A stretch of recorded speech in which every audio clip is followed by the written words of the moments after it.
Good morning, friends. Today we will learn and discuss the remaining points of Unit 2nd, the Creating Accounting Masters in Tally RP9.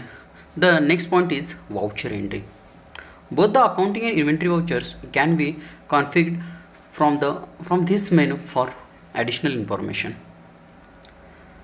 आता आपल्याला काय बघायचं आहे यामध्ये की जे काही वाउचर एंट्रीमध्ये आपण बघत असताना एक दोन पद्धतीचे वाउचर्स आपल्याला काय करायचे आहेत तर बघायचे आहेत. ह्यामध्ये फर्स्टली आहे अकाउंटिंग वाउचर्स, देन सेकंड आहे इन्व्हेंटरी वाउचर्स. ॲक्च्युली हे प्रॅक्टिकली तुम्हाला समजून जाईलच. आता आपल्याला काय करायचं आहे तर यामध्ये बघत असताना आपल्याला आता अकाउंटिंग वाउचरचं जो काही हे आहे सेटअप आहे म्हणजे कॉन्फिगरेशन आपल्याला सेट करायचं आहे वाउचर एंट्रीचं. त्यामध्ये अकाउंटिंग वाउचरमध्ये बघत असताना पहिल्यांदा म्हणजे पॉईंट येतात छोटे छोटे, मग येस नो सेम. इथंसुद्धा ॲक्च्युली वाउचर एंट्री हा जो पॉईंट आहे हा कशाचा पार्ट आहे तर कॉन्फिगरेशनचाच पार्ट आहे. यामध्ये बघत असताना आपल्याला काय बघायचं आहे, मग त्यामध्ये कोणकोणत्या अकाउंटिंग वाउचर्समध्ये पॉईंट येतात बघा. फर्स्टली ॲक्च्युली तुम्हाला नोट्समध्ये ऑलरेडी दिलेले आहेत. Skip date field in create mode, faster entry आपल्याला करायची आहे yes or no, single entry मोडमध्ये करायची आहे का, ह्यामध्ये आपल्याला येस ऑर नो. परत तुम्हाला वाउचर्स आहेत पुढे, मग वाउचर्स घेत असताना आपल्याला तुम्हाला पुढच्या टॉपिकला लेक्चर आहे वाउचर क्लासचं. म्हणजे वाउचर्स आपण करत असताना पेमेंट रिसीट आणि कॉन्ट्रा जर्नल असे वाउचर आहेत तुम्हाला. मग वाउचर बघत असताना ते तुम्हाला कॉन्ट्रामध्ये एंट्री करू दे का, त्याचबरोबर डेबिट क्रेडिटचं टू बाय करून दे का, किंवा टू बाय असा ऑप्शन असतो सॉफ्टवेअरमध्ये तो डेबिट क्रेडिटमध्ये करून दे का. निगेटिव्ह कॅश बॅलन्स काय आहे का तुमच्याकडं, येस ऑर नो आपल्याला दाखवावा लागतो. बिल्स फॉर पेमेंट आहे का, त्याचबरोबर आलो कॅश अकाउंट म्हणजे कॅश अकाउंट मला जर्नल ॲज अ क्रेडिट वाउचरला तुम्हाला दाखवायचं आहे का. त्याचबरोबर एक्सपेन्सेस किंवा फिक्स ॲसेट जे काय आहेत ते आपल्याला परचेस वाउचरमध्ये घ्यायचे आहेत का. बघा एखादं मालाची जर किंवा प्रोडक्टची जर डिलिव्हरी करायची असेल तर आपल्याला काय करावं लागतं तर आपल्याला काही खर्च म्हणजे डिलिव्हरी चार्जेस आपण म्हणतो किंवा फ्रेट चार्जेस, ट्रान्सपोर्ट चार्जेस आपल्याला त्या परचेस बिलावर द्यावे लागतात. मग तो ऑप्शन तुम्हाला असून दे का नको, येस ऑर नो आपल्याला करायचं आहे. परत income accounts in sales voucher, जसं की आपण एक्सपेन्सेस दाखवतो तसं सेल्स वाउचरमध्ये तुम्हाला इन्कम काय दाखवायचं आहे का, काही कमिशन वगैरे मिळालेलं काय दाखवायचं आहे का, इन्व्हेंटरी डिटेल्स काय दाखवायचे आहेत का, त्याचबरोबर बिल्स डिटेल्स काय तुम्हाला दाखवायचे आहेत का, बिलवाईज डिटेल्स काय दाखवायचे आहेत का, मल्टिपल लाईन्स क्रिएट करायचे आहेत का. यासारखे अनेक असे आपल्याला काय तर वाउचर एंट्री अकाउंटिंग वाउचरमध्ये आपल्याला काय करावं लागतं तर ह्यामध्ये कॉन्फिगरेशन सेट करावं लागतं. त्याचबरोबर लेजर अकाउंटचा करंट बॅलन्स तुम्हाला हवा आहे का तुमच्या जर्नल एंट्री करत असताना एखाद्या पार्टीचे, ते सुद्धा तुम्ही यामध्ये दाखवू शकता. त्याचबरोबर पुढं बॅलन्स आणि वाउचर डेट म्हणजे वाउचर डेट वाईजच तुम्हाला ते बॅलन्सेस दिसले पाहिजेत का. ह्यामध्ये सुद्धा आपल्याला काय तर हा तर सगळा पार्ट होता तो कशाचा होता तर अकाउंटिंग वाउचरचा होता. नेक्स्ट आपण बघायचं ह्यामधलाच वाउचर एंट्रीमधलाच आहे इन्व्हेंटरी वाउचर्स. आता इन्व्हेंटरी वाउचर्समध्ये बघत असताना आपल्याला काय करायचं आहे तर मग सेम जसं की आता आपल्याला अकाउंटिंग वाउचर्स होतात. अकाउंटिंग वाउचर्स बऱ्यापैकी आता जे मेन अकाउंटिंग वाउचर्स त्यामध्ये कोणते असतात, कॉन्ट्रा वाउचर आहे, receipt voucher, payment voucher, journal voucher, purchase voucher, sales voucher ह्यासारखे आपल्याला वाउचर्स दिले आहेत. मग रिलेटेड अकाउंटच्याच आपल्याला इन्व्हेंटरी म्हणजे स्टॉक रिलेटेड ज्या काही गोष्टी आपल्याला ज्या काही ट्रान्झॅक्शन्स आपल्याला करायचे असतात त्यावेळी आपल्याला काय करावं लागतं तर इन्व्हेंटरी वाउचर्समध्ये आपल्याला एंट्रीज कराव्या लागतात. जसं की स्टॉक जर्नल, मॅन्युफॅक्चरिंग जर्नल आहे, ट्रान्सफर जर्नल आहे, यासारख्या बऱ्याचशा सगळं आपल्याला काय करायचं तर बघायचं. मग ह्यामध्ये बघत असताना काय बघणार, इन्व्हेंटरी वाउचरचं कॉन्फिगरेशन सेट करत असताना रेफरन्स नंबर इन स्टॉक जर्नलमध्ये घ्यायचा आहे का आपल्याला, निगेटिव्ह स्टॉक आपल्याला काय दाखवायचं आहे का, एक्सपायरी डेट आपल्याला बॅचेस वाईज आपल्याला दाखवायचे आहेत का, त्याचबरोबर बॅलन्सेस वाउचर डेट वाईज दाखवायचे आहेत का, गोडाऊन वाईज डिटेल्स आपल्याला दाखवायचे आहेत का, बॅच वाईज डिटेल्स दाखवायचे आहेत का. Batch wise means batch number जो आपल्या प्रोडक्टवरती असतो. हे होते आपले वाउचर एंट्रीचे म्हणजे आपण कॉन्फिगरेशन सेट करण्यासाठी दिलेले पॉईंट. नेक्स्ट पॉईंट आहे आपल्याला सेटिंग अप अकाउंट हेड्स. आता अकाउंट हेड्समध्ये काय येतं तर लेजर अँड ग्रुप्स. आता लेजर अँड ग्रुप्स म्हणजे काय असतं, जसं की आपण मॅन्युअल अकाउंटिंग करत असताना काय करत होतो, आपल्यासमोर एक्झाम्पल असायचं किंवा ट्रान्झॅक्शन असायच्या त्याच्यावरून आपण जर्नल एंट्री करत होतो आणि मग आपण काय करतो त्याचं लेजर पोस्टिंग करत होतो किंवा डायरेक्टली लेजर पोस्टिंगसुद्धा करता येत होतं. पण आपल्याला सॉफ्टवेअरमध्ये आपल्याला काय करायचं आहे म्हणजे टॅली या सॉफ्टवेअरमध्ये आपल्याला काय करावं लागतं, ज्यावेळी ट्रान्झॅक्शन आपल्यासमोर असतं तर त्यावेळी आपल्याला सुरुवातीला अकाउंट हेड द्यावे लागतात, त्यामध्ये लेजर्स. आता मग फॉर लेजर्स द्यावे लागतात आणि बाय डिफॉल्ट आपल्याला काय केलं आहेत की 15 प्री डिफाईंड ग्रुप्स आपल्याला टॅलीने आपल्याला प्रोव्हाइड केलेलं आहे. आणि त्याचबरोबर 9 जे ग्रुप आहे ते बॅलन्स शीटच्या आयटमसाठी आपल्याला काय दिले आहेत प्रोव्हाइड केलेले आहेत. आणि त्याचबरोबर 6 जे आहेत ते प्रॉफिट अँड लॉस अकाउंटशी रिलेटेड आपल्याला दिलेले आहेत. टोटल असे किती ग्रुप्स आहेत आपल्याला तर 28 ग्रुप.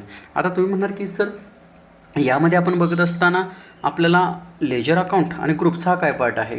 म्हणजेच काय, आपण कंपनी क्रिएट केल्यानंतर ट्रान्झॅक्शन आपल्यासमोर असताना सुरुवातीला आपल्याला काय करावं लागतं, फीचर सेट करावं लागतात, कॉन्फिगरेशन सेट करावं लागतं आणि त्याच्यानंतर आपल्याला पुढचा पार्ट येतो तर आपल्याला लेजर्स क्रिएट करावे लागतात. फॉर एक्झाम्पल मी तुम्हाला देतो, एंट्री अशी आहे, गृहीत धरा furniture account debit to bank account. मग आपल्याला आता ह्यामध्ये लेजर कोणते दोन आले, फर्निचर अकाउंट एक आला आणि त्याचबरोबर कोणता आला तर बँक अकाउंट एक आला. हे दोन्ही लेजर आपल्याला क्रिएट करावे लागतात. मग हे झाले लेजरचे पॉईंट. आणि मग ग्रुप्स म्हणजे काय, बाय डिफॉल्ट टॅलीने जे काय आपल्याला 28 ग्रुप जे दिलेले आहेत त्यामधूनच आपल्याला काय करायचं, लेजरला काय करायचं आहे तर आपल्याला तो ग्रुप आपल्याला घ्यायचा आहे जो बाय डिफॉल्ट दिलेला आहे.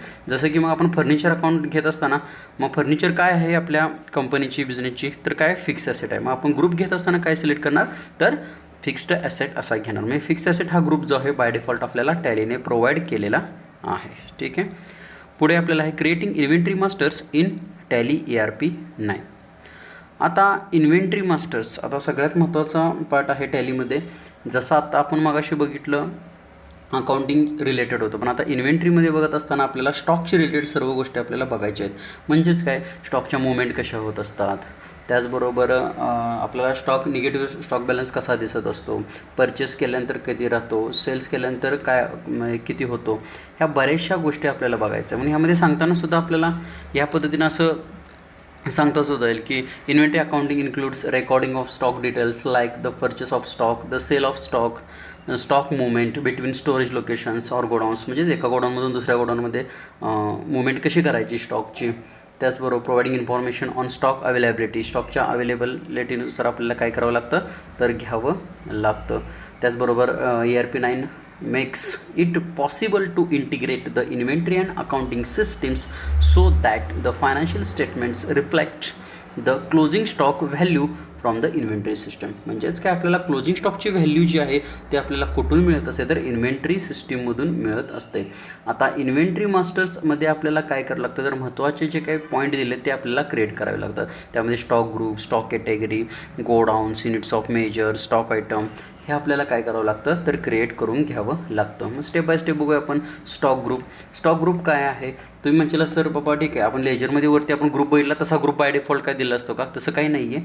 स्टॉक ग्रुप म्हणजे काय आहे, फॉर एक्झाम्पलमध्ये आपण बघत असताना तुम्हाला मी एक सांगतो, ठीक आहे, ऑफिस फर्निचर आणि कोणतं फर्निचर आहे यामध्ये तर फॅक्टरी फर्निचर.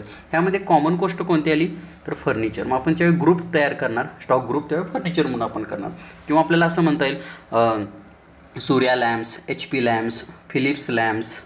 मग ह्यामध्ये एक कॉमन गोष्ट कोणती आली लॅम्प्स. म्हणजे लॅम्प्स म्हणजे काय तर आपला काय झाला तर स्टॉक ग्रुप झालेला आहे. पण सध्याचा जर विचार केला तर म्हणजे आता GSTमध्ये जर विचार केला तर स्टॉक ग्रुपला एवढं महत्त्व राहिलेलं नाही आहे. म्हणजेच काय, स्टॉक ग्रुप क्रिएट नाही केला तरी चालेल, पण स्टॉक ग्रुप क्रिएट केल्यानंतर त्याचा फायदासुद्धा आहे. आपल्याला ते का करावं लागतं, काही बिझनेस म्हणजे काही छोटे बिझनेस असतात ते करत नाहीत, पण जे मीडियम लेवलचे मोठ्या लेवलचे कंपन्या बिझनेस आहेत त्यांना स्टॉक ग्रुप करणं हे बंधनकारक आहे. का, कारण स्टॉक ग्रुप वाईजच आपल्याला काय दिसतं स्टॉकच्या सर्व डिटेल्स, स्टॉक समरी कशी आहे ते आपल्याला दिसत असतं. पुढे आहे स्टॉक कॅटेगरी. आता स्टॉक ग्रुप आपण बघितला, स्टॉक कॅटेगरी हे कशामध्ये मोडलं जातं, मग त्याचं क्लासिफिकेशन आपल्याला कसं करायचं आहे, मग आपल्याला ते ह्या स्टॉक कॅटेगरीमध्ये आपल्याला बघावं लागतं. पुढे आहे गोडाऊन्स किंवा लोकेशन्स.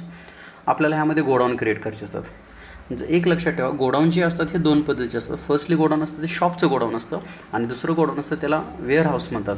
म्हणजेच काय, जे शॉपचं गोडाऊन असतं बघा, एखाद्या किराणा मालाच्या दुकानात जर गेलो आपण, समजा 2 पोती साखरेची जर असतील म्हणजे शुगरची जर असतील, ते काय केले जातं तर एकच पुढं ठेवलं जातं आणि एक दुकानच्या बरोबर बॅक साईडला एक छोटासा असा ब्लॉक असतो तिथं ठेवलं जातं. म्हणजेच त्याला आपण एक थोडक्यात असं म्हणता येईल शॉपचं गोडाऊन. येतं लक्षात तुमच्या.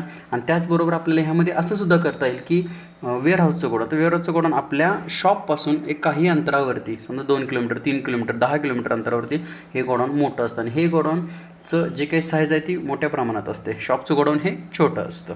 यामध्ये पुढं आपल्याला बघायचं युनिट्स ऑफ मेजर. आता युनिट्स ऑफ मेजरमध्ये बघत असताना आपल्याला काय बघावं लागतं, युनिट्स ऑफ मेजरमध्ये बघायचं असेल तर आपल्याला बघायचं आहे की ते जे प्रोडक्ट आहे ते युनिट त्याचं मेजरमेंट आपल्याला करायचं आहे. एक्झाम्पलमध्ये असं करूया, ठीक आहे, आपल्याला पेट्रोल भरायचं आहे, आपण कशामध्ये भरणार तर लिटरमध्ये भरणार. आपल्याला एखादं कापड खरेदी करायचं असेल तर आपण कशामध्ये बघणार म्हणजे कशामध्ये घेणार तर मीटरमध्ये घेणार आहोत. येते लक्षात तुम्हाला. त्याचबरोबर आपल्याला ह्यामध्ये बघत असताना फॉर एक्झाम्पल असं घेऊया की ठीक आहे आपल्याला 10 कॉम्प्युटर खरेदी करायचं आहे, तर आपण हे नंबर्समध्ये काउंट करणार त्याचं. म्हणजेच काय, हे युनिट आपण एकमेकांचं बदलून चालणार नाही.